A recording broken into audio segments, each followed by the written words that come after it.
The bridge of the Unbroken shuddered violently, sparks raining down like fiery confetti. Jax Orion gripped the console, his knuckles white, while the holographic tactical map bled red with incoming Voidborn signatures. This wasn't a standard science fiction story where the hero had a plan. This was pure, unadulterated chaos.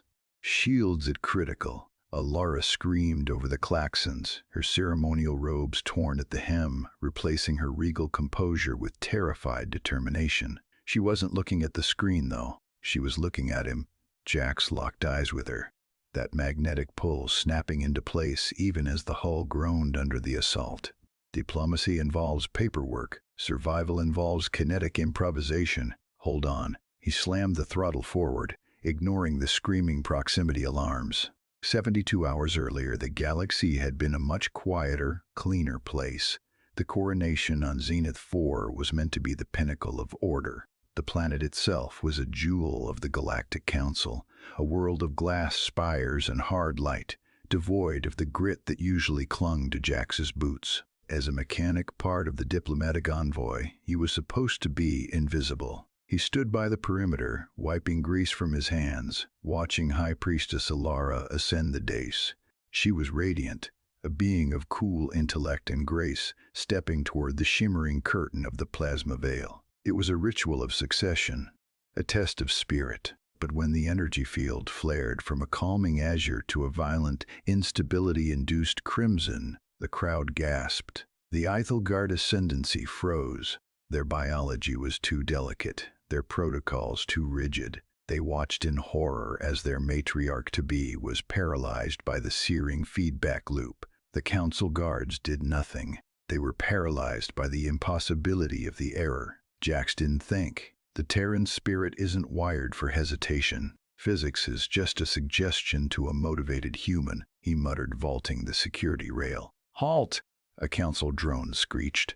That level of radiation is fatal to carbon-based life. Jax ignored the warning. He sprinted across the pristine obsidian floor, his heavy boots cracking the perfect tiles. He wasn't a diplomat. He was a death worlder, evolved on a planet where everything tried to kill you before breakfast. He hit the wall of superheated energy with the force of a battering ram. The heat was instantaneous, a physical blow that should have vaporized him. But humanity is dense stubbornly, biologically dense. The plasma veil didn't burn him. It was too confused by his audacity. He found Alara suspended in the center, her eyes wide with pain and shock. He didn't ask for permission. He wrapped an arm around her waist, the contact sending a jolt through him that had nothing to do with the radiation. It was the electric shock of accidental touch amplified by adrenaline. "I've got you," he growled, the heat blistering his skin, his protective instincts overriding the pain. You cannot be here," she gasped, her voice trembling.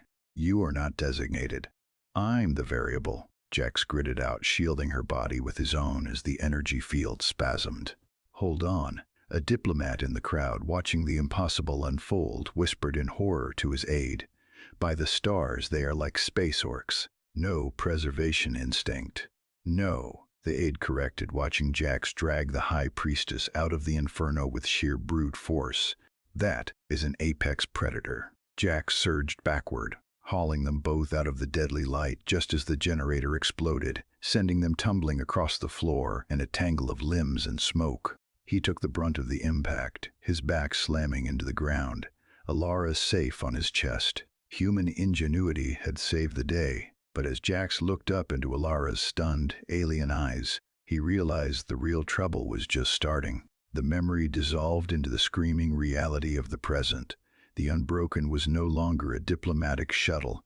It was a kinetic missile aimed at the heart of the Void-born flagship. "They are tracking our trajectory," Alara shouted, her fingers flying across the hard light interface. She wasn't cowering. Since the incident in the Veil, she had learned that survival required aggression. She synced the ship's targeting array with her own neural lace, merging Eithilgard precision with human madness. "Let them track this," Jax growled. He disengaged the safety limiters on the thrusters. The ship groaned, a terrifying sound of metal stressed beyond its yield point, but it held.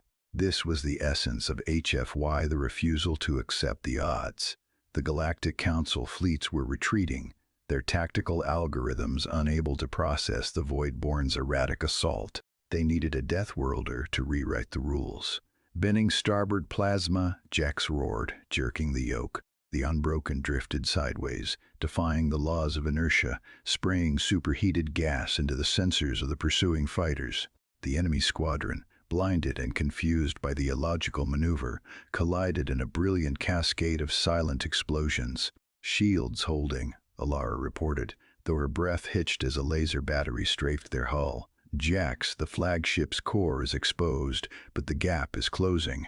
It is a suicide run." "It's a Tuesday," Jax corrected. He punched the afterburners. The ship surged forward, closing the distance with terrifying speed. The Terran spirit didn't wait for an opening. It kicked the door down. The sheer acceleration pinned them to their seats, a crushing weight that blurred their vision. Jax reached out blindly, his hand finding Alara's. She gripped back, her cool skin grounding him against the fire in his veins.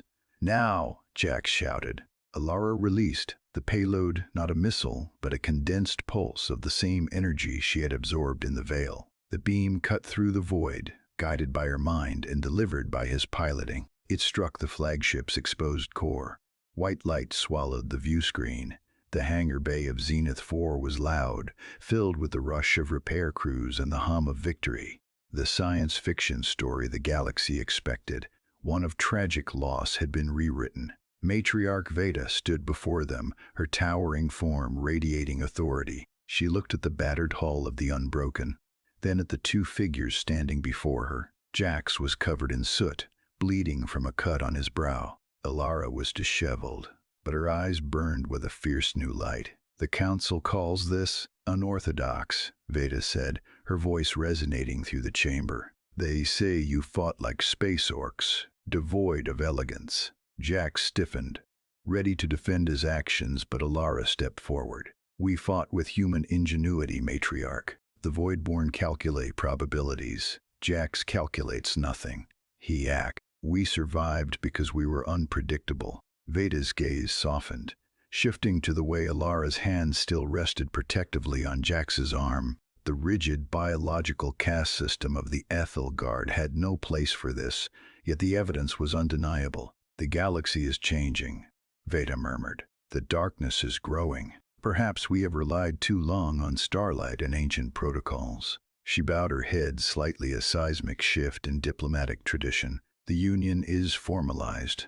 We need the apex predator to guard the flock." Jax let out a breath he didn't realize he'd been holding. He looked at Alara, the adrenaline fading to leave a warm, steady burn in his chest.